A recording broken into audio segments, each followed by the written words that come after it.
Hello बच्चों, आज इस लेक्चर में मैं आपको कैपेसिटेंस के बेसिक्स के बारे में बताता हूँ।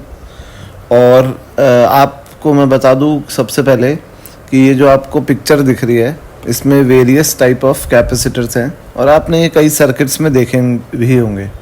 जैसे ये आपने देखा होगा, ये आपने देखा होगा, ये देखे होंगे एलिमेंट्स। ये आपने नहीं देखा होगा, जनरली ये अंदर होता है इलेक्ट्रिक सर्किट के। और ये जो चीज़ें हैं ये कैपेसिटर हैं, सारे अलग अलग टाइप के और अलग अलग रिक्वायरमेंट के हिसाब से ये यूज़ किए जाते हैं। अब मैं आपको एग्जांपल दूं, जैसे आपके ट्यूबलाइट में जो स्टार्टर होता है वो एक कैपेसिटर होता है। आपके फ़ैन में जो रेगुलेटर होता है वो एक कैपेसिटर होता है। ठीक है, तो हमारे आसपास काफ़ी सारे इंस्ट्रूमेंट्स में कैपेसिटेंस यूज़ होता है।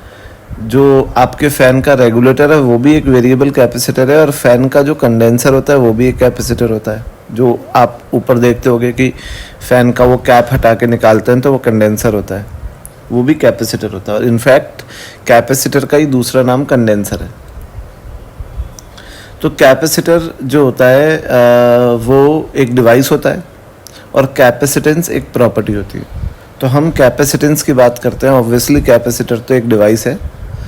तो capacitance is the ability of a conductor to store the charge at a certain potential. ये बड़ी इंपॉर्टेंट बात है और इसको समझाने से पहले मैं आपके सामने सेकंड वाला स्टेटमेंट भी पढ़ देता हूँ। Capacitance is not the ability of a conductor to store the maximum charge in it. देखो, ये बात कई टीचर भी गलत समझाते हैं, कई बच्चे गलत समझ भी जाते हैं कि कैपेसिटेंस होता है the ability to store the maximum amount of charge, ज़्यादा से ज़्यादा कितना चार्ज स्टोर कर सकता है। पर ये कैपेसिटेंस नहीं होता है। कैपेसिटेंस होता है कि किसी एक सर्टेन पोटेंशियल पे कितना वॉल्यूम ऑफ कितना चार्ज स्टोर कर सकता है कोई कंडक्टर एक सर्टेन पोटेंशियल पे। तो देखो, मैं आपको बड़े अच्छे से एक चीज़ समझाता हूँ। आप कैपेसिटर का हमेशा कंपैरिजन एक ग्लास से करो, पानी का ग्लास। तो आप ये देख सकते हो कि जो पानी का ग्लास होता है उसके अंदर अगर एक ग्लास का विड्थ है ना ज़्यादा है और एक ग्लास का विड्थ कम है, तो जिस ग्लास का विड्थ ज़्यादा है उसमें और जिसका कम है उसमें अगर पानी का लेवल, अब लेवल को मैं किससे कंपेयर कर रहा हूँ? पोटेंशियल से। पानी के लेवल को पोटेंशियल से कंपेयर कर रहा हूँ, पानी को चार्ज से कंपेयर कर रहा हूँ और पानी के ग्लास को कैपेसिटेंस से, कैपेसिटर से कंपेयर कर रहा हूँ। तो अब आप देखो कि जिस ग्लास का बेस बड़ा है, चौड़ा है, उसमें और जिसका बेस छोटा है उसमें अगर लेवल ऑफ वाटर सेम है तो ज़्यादा अमाउंट ऑफ पानी किस में आ रहा है? तो ज़्यादा अमाउंट ऑफ पानी उस ग्लास में आ रहा है जो ग्लास में बेस बड़ा है ना। तो एक सर्टेन पोटेंशियल पे अगर अपन सेम पोटेंशियल पे दो कंडक्टर्स को रख दें तब जिसमें ज़्यादा चार्ज आता है उसका कैपेसिटेंस ज़्यादा होता है। तो capacitance is the ability of a conductor to store the charge at a certain potential. अब maximum ability of a conductor to store the charge जो है वो कहलाता है मैक्सिमम कैपेसिटेंस। ठीक है, जो किसी भी कंडक्टर का मैक्सिमम एबिलिटी है चार्ज को स्टोर करने की वो कहलाता है मैक्सिमम कैपेसिटेंस। और कैपेसिटेंस जो होता है वो शेप और साइज़ ऑफ कैपेसिटर पे डिपेंड करता है और उसके आसपास जो मीडियम है उस पर डिपेंड करता है। पर जो मैक्सिमम कैपेसिटेंस है वो डाई इलेक्ट्रिक स्ट्रेंथ पे डिपेंड करता है सराउंडिंग मीडियम की।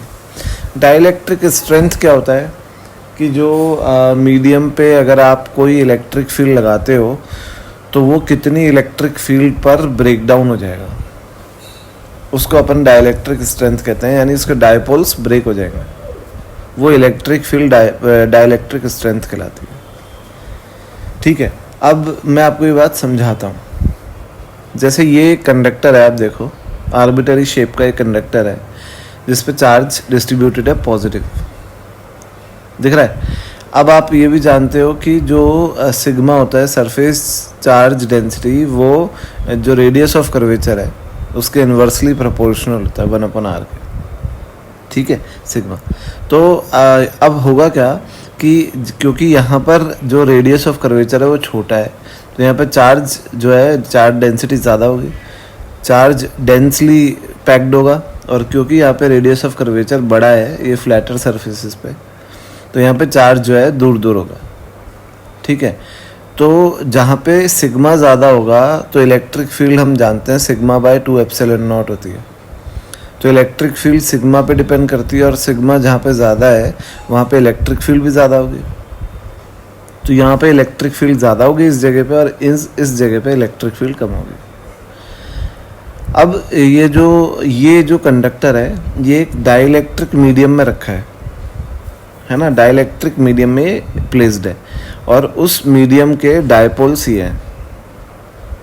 पोलर डाइलेक्ट्रिक मीडियम है और उसके ये डायपोल्स हैं। अब ऑब्वियसली डायपोल का जो नेगेटिव चार्ज है वो इस प्लस चार्ज से अट्रैक्ट हो जाएगा इस तरीके से, और क्योंकि यहाँ पे इलेक्ट्रिक फील्ड ज़्यादा है तो ये नेगेटिव चार्ज पे जो पुल लग रहा है वो इतना ज़्यादा होएगा कि ये नेगेटिव चार्ज प्लस से अलग हो जाएगा, क्योंकि प्लस पे तो रिपल्शन फोर्स लग रही है और नेगेटिव पे अट्रैक्शन।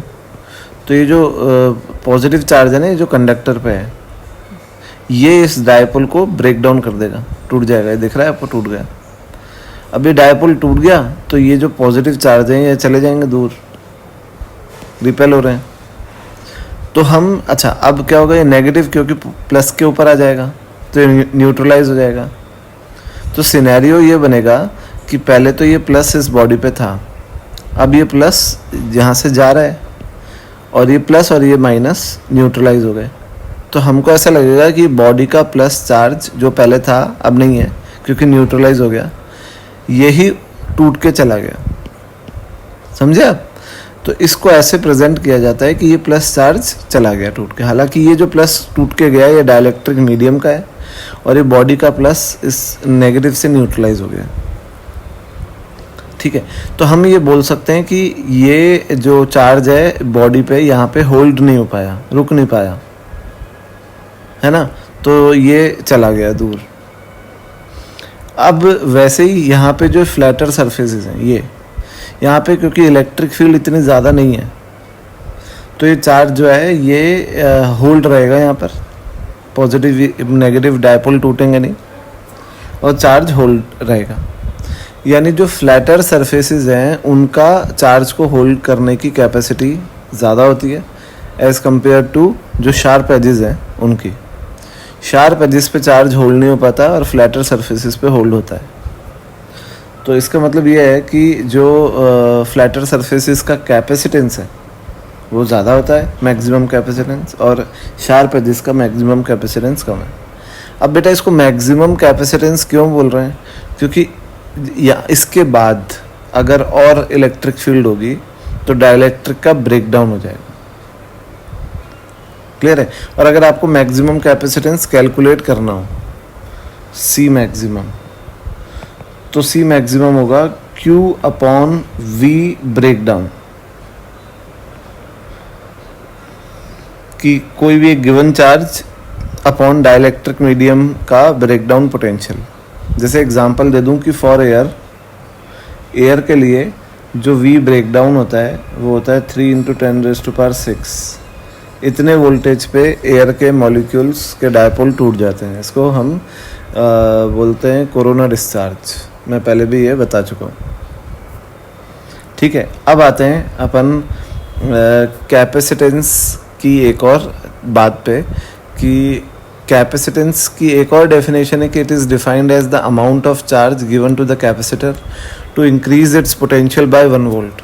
किसी कैपेसिटर का पोटेंशियल 1 वोल्ट से इंक्रीज करने के लिए जो उसको चार्ज देना पड़ेगा वो कैपेसिटेंस कहलाता है। ठीक है, तो मैं एक इसकी बात को समझाता हूँ।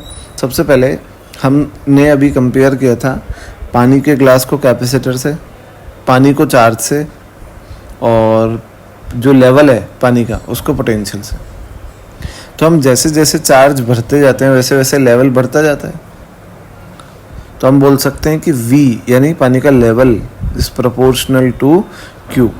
Potential of any conductor is proportional to the charge given. जितना चार्ज देते जाओगे उतना पोटेंशियल बढ़ता जाएगा। और Q is proportional to V भी लिख सकते हो मैथमेटिकली। तो Q is equal to CV।